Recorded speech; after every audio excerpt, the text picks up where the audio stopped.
The Avengers, the Justice League, Jesus and his disciples. Who are your friends? Next on Man vs. Cave. From 2B1 Studios, influences content, Man vs. Cave. Here are the questions that challenge the modern now. Here's your host, Jan Michael, and the Deacon. Welcome to Man vs. Cave. I'm Jan Michael and he's the Deacon.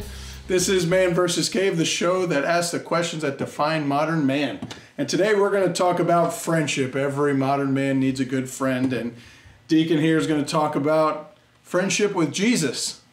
And, there's probably a lot to learn about that. How you doing, Deacon? I'm it's doing good to well, see you. thank you, man. Hey, it's good to be back. Good to be back after we got kicked out of the man cave. We had to relocate the whole thing, just driven out by the civilized people. But we found a place to hide out. The barn. The barn. And went from Man versus Cave to Man versus Barn.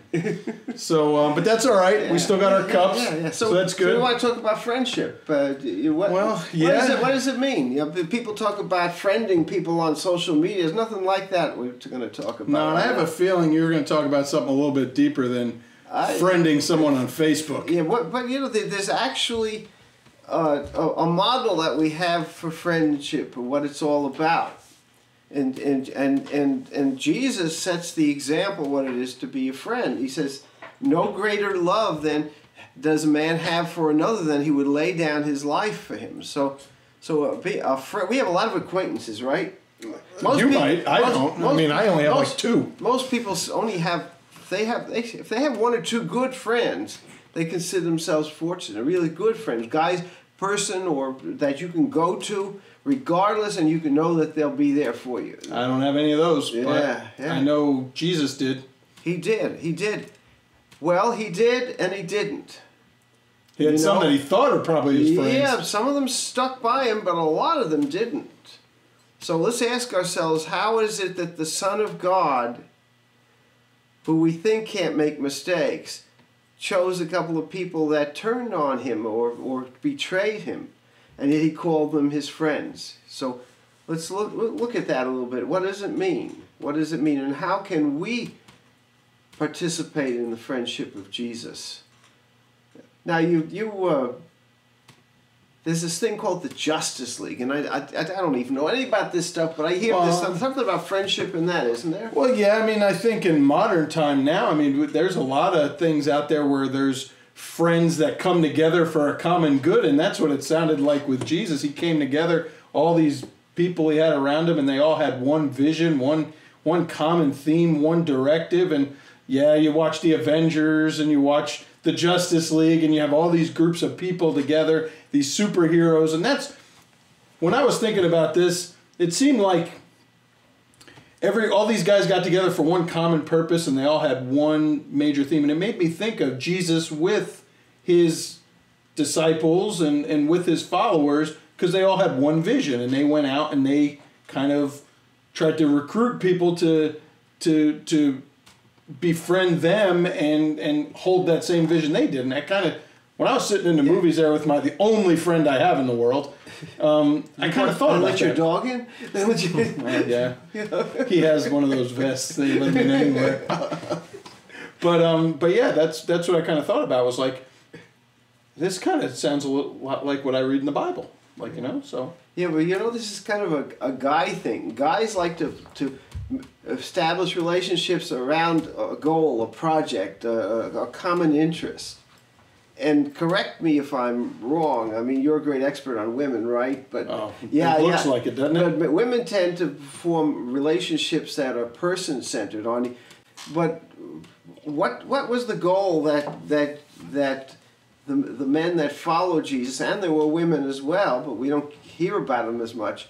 What was the common interest that they had? And their vision of Jesus was not his vision for himself.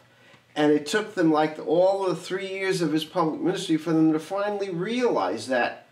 So that's why a lot of them left him. Different points. And followed me when everything fell apart in their minds. Here's this guy that was going to be their chief executive officer, was going to be the head in this new kingdom, is all of a sudden hanging on a piece of wood as a criminal. And it didn't fit in with their vision for Jesus. They had a different vision for him. And when that faded away, a lot of them just cut and run. I realized there's only just a handful of people that stayed. His mother, of course, and Mary Magdalene, and John, the kid, the teenage disciple, the teenage apostle stayed the foot of the cross. Everybody else cut and run. So we ask ourselves, if this is the Son of God, and why did he choose people that he knew in one sense or another that were going to do this? Why did he do that? Do you have any idea why that might be? It sounds to me like he let as many people in his circle as he can, and it was up to them whether they wanted a jet or not. Yeah. And he gave everybody the opportunity to befriend and choose to follow in his vision, and then they made the determination whether they wanted to stay or not. And from the way it sounds, only a couple stayed, and everyone else fled because they got scared. Why is that? Because God respects our free will. He's never going to manipulate and obscure and compromise our free will, because, you know, he made us that way. He designed us that way to be able to say yes or no. So Jesus had a few real people people that really turned on him.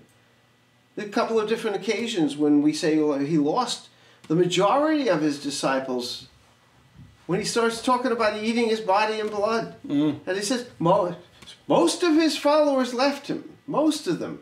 And there's just a handful of people there, man. He says, well, are you going to go too? And Peter, of course, Peter, who's always the big mouth, speaks up and says, Lord, who else shall we go to? You have the words of eternal life. But even that guy betrays him. Yeah, and so the way it sounds to me is like you said, he's not going to force anybody to stay with him.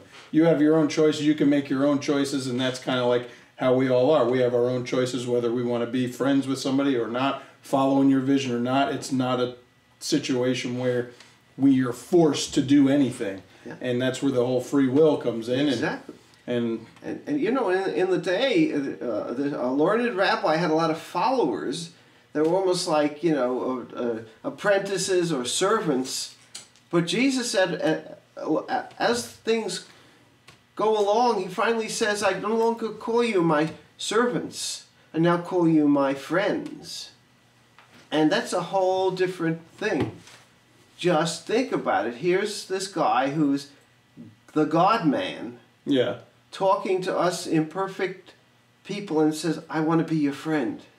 Yeah, and I want to be your friend. Think, when you go to somebody, you always risk them saying, no, I'm not interested. I don't want anything to do. And, you know, when we want to be friends with people, we're risking something. We're putting it out there. And we might not have a good result in that. But he chose to call them his friend. And that's kind of what we were thinking about when I was saying Justice League. And I think a lot of people are taking a lot of these ideas and putting them into these modern stages, on these modern stages with the Avengers and X-Men and all those kinds of things, all the different universes together. They all kind of look at the whole, let's get together, let's have a common vision and let's do it. And that's how the modern person kind of views friendship and colleagues and doing something for the common good. So, I mean, it sounds to me like if you want a good, you're not going to have a lot of really good, close friends in your life, but when you do, they're going to stick with you through thick and thin, and no matter how bad things get, they're going to be right there. Right. So, if your friendship with somebody is conditioned by the view that you share, and if that view changes or you're mistaken about what their vision is, and then the friendship falls apart, maybe it might not really be its true friendship. yeah. Speaking of friendship, I wanted to, I'm going to get up here for a second, if I can get untangled here. And I'm going to, I'll be right back. Let me go get my, I'm coming. Here, I'm coming back. Oh, I hope I didn't break nothing.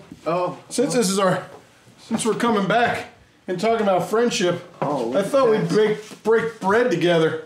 It's kind of like bread, but it's one of your favorites. Sweet bread. It's your panettone. Yeah. I thought it was a good idea to break bread together when we talk about friendship, and we'll enjoy a piece of this panettone. for our little friendship we got here. Oh, this has got chips. chocolate, and this has got a little bit of everything. Yeah, this will be a new experience. This 'cause is not a caveman meal, but the stuff that I remember had the fruit in it. well, yeah. since we're in a cave here, let's just dig in there. Yeah, why not? Why not? Hey, do you guys know where the word companion comes from? Do you know where the word companion comes from? No, I'm eating. It means to eat bread. Someone you eat bread with. With bread.